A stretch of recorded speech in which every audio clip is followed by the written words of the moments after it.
صدق الله المولانا العظيم বক্তব্য রাখবেন আসছেন পৌরবিএনপির সংগ্রামী সাধারণ সম্পাদক সাবেক যুবনেতা সংগ্রামী সকল নেতৃবৃন্দ সকলকে আমার সালাম। আসসালামু আলাইকুম। উদ্বোধন করবেন আজকের এই অনুষ্ঠানের সম্মানিত উদ্বোধনতা শ্রীপুর পৌর বিএনপির সংগ্রামী সাংগঠনিক শ্রীপুর পৌরবাসীর আশা আকাঙ্ক্ষার প্রতীক আগামীর রাষ্ট্রনায়ক তারেক রহমান যে 31 দফা ঘোষণা দিয়ে দেশনেত্রী বেগম খালেদা জিয়ার জন্য দোয়া করবেন।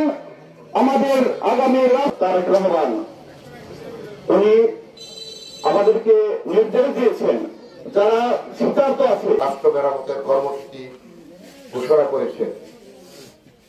31 দফার কর্মসূচি কিন্তু শহীদ রাষ্ট্রপতি জিয়াউর রহমানের 19 দফা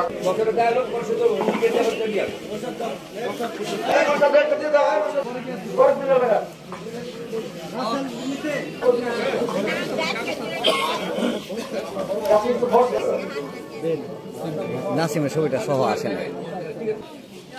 তারপরে আফতার রেডি থাকেন। আফতার